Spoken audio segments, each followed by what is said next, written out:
Hello दोस्तों, आज अपन सीखेंगे एमआरआई ब्रेन। ये मशीन है सीमेंस की एसेंजा 1.5 टेस्ला।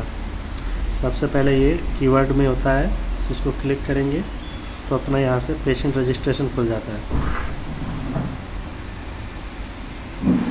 उसके बाद में अपन पेशेंट आईडी डालेंगे।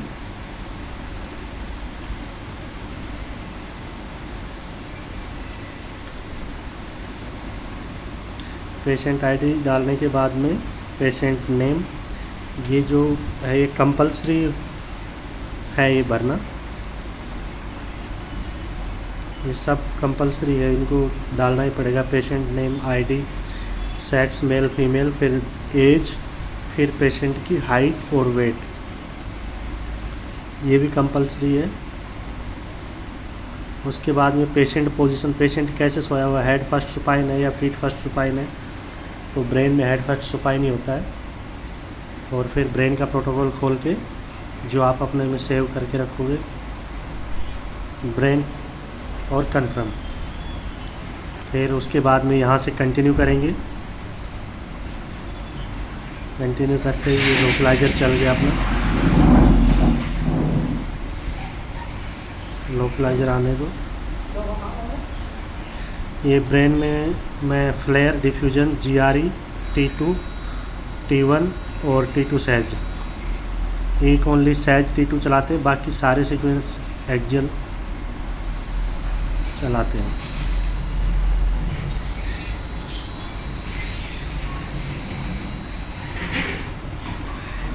ये आगे अभी प्लानिंग करना है फ्लेयर का। इसमें सेगमेंट होते हैं, जैसे 2 सेगमेंट या 3 सेगमेंट, कौन से में करना चाहोगे, तो ब्रेन अपना 3 सेगमेंट में होता है। तो ये फ्लेयर का पोजीशन है। लोकलाइजर में अच्छे से चारों तरफ से देखना है कि स्कैन कट नहीं जाए। ये अपना स्लाइस डिस्टेंस फैक्टर वो भी देख लेना, एक बार चेक कर लेना, फिर उसको ओके कर देंगे। अभी अपना रन हो गया। फिर डिफ्यूजन की प्लानिंग करेंगे। डिफ्यूजन में मैं थोड़ा ऑर्बिट और उसको साइनस को कमी कवर करता हूँ, वो हटा देता हूँ ऑर्बिट और साइनस, तो उसका मैं अलग से डिफ्यूजन और GRE में उनको नहीं करता हूँ। और इसका डायरेक्शन रहेगा एंटीरियर टू पोस्टीरियर। तो ये देखो, ऑर्बिट मैं बिल्कुल नहीं ले रहा हूँ, एकदम बराबर से है ऑर्बिट के।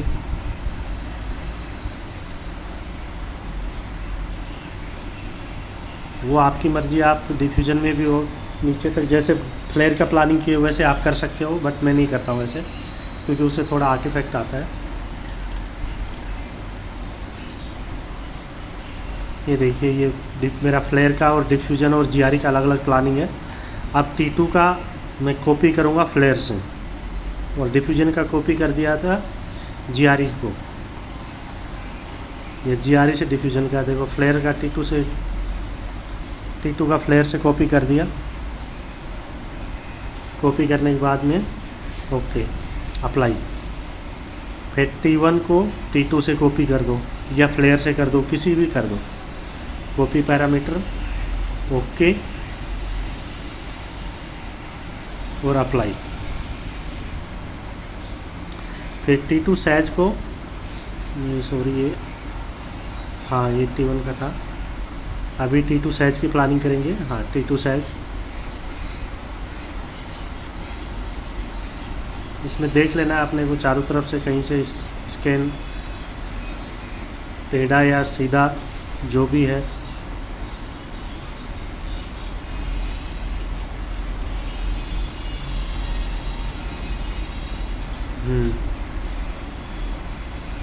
फिर उसको अप्लाई कर देंगे अपन।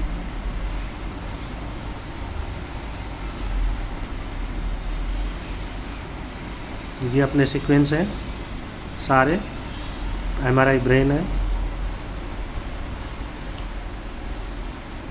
अभी इस पेशेंट को थोड़ा प्रॉब्लम आ रही है तो कॉन्ट्रास्ट देना पड़ेगा, तो कॉन्ट्रास्ट के सीक्वेंस ऐड कर लेना है अपने को। T1 FS transverse, T1FS coronal, और मैं T1FS सहज की जगह MPR चलाता हूँ। MP रेज बोल दो, MPR चला दो, जो भी है। ये फ्लेयर है, जिसमें दिक्कत आ रही है तो कॉन्ट्रास्ट लगाना पड़ेगा। तो वो T1FS ट्रांसवर्स, कोरोनल और सहज की जगह MP रेज वो सहज चला देंगे। बाकी कॉन्ट्रास्ट का भी वही है, सेम है। T1FS को अपन कॉपी कर देंगे, कोरोनल की प्लानिंग कर लेंगे अपन, क्योंकि कोरोनल पहले अपन ने ऊपर चलाया नहीं था। कोरोनल की प्लानिंग करके उसको ओके कर देंगे। और सेम वही T1 सहज को अगर आप MP रेज सहज को T2 सहज से कॉपी कर सकते हो, या फिर प्लानिंग भी कर सकते हो आप, वो आपकी मर्जी है।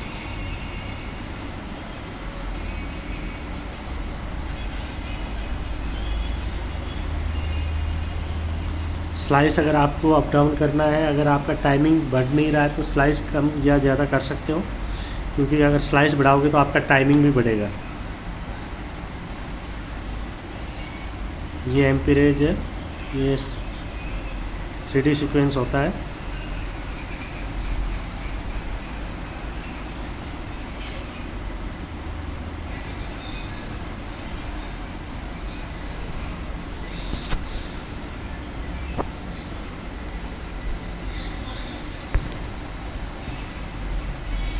इसकी भी प्लानिंग करके अपन अप्लाई कर देंगे। अब वापस T1FS को ओपन कर लेंगे, क्योंकि अपने को कॉन्ट्रास्ट लगाना है ना। अगर उसको अप्लाई करके रखेंगे तो सीक्वेंस कंटिन्यू चल जाएगा। तो ये अपना कॉन्ट्रास्ट हो गया है। अभी अपन कॉन्ट्रास्ट लगवा देंगे।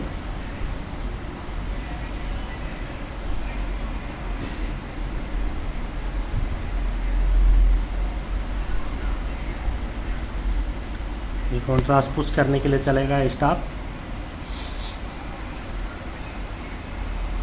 टेबल को बाहर निकालेंगे, कॉन्ट्रास्ट लगाएंगे और फिर अपने को अप्लाई करना है। ये अपने सीक्वेंस आ गए, जैसे फ्लेयर आ गया,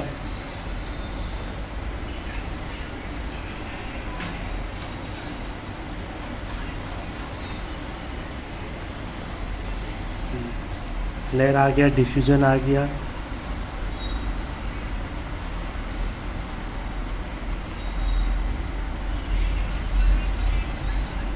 ये GRE आ गया। GRE बोल दो या हीमो बोल दो, दोनों में से एक है। ये T2 आ गया,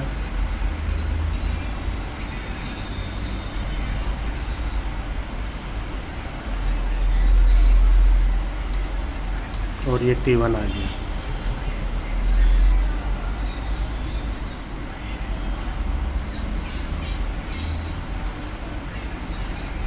ये सहज आ गया, T2 सहज।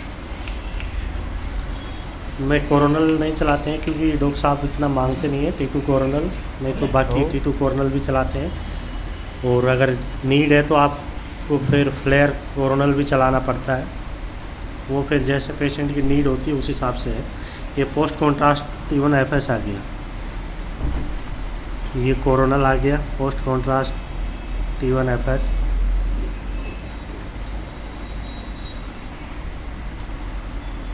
और ये अपना सहज आ गया 3D का।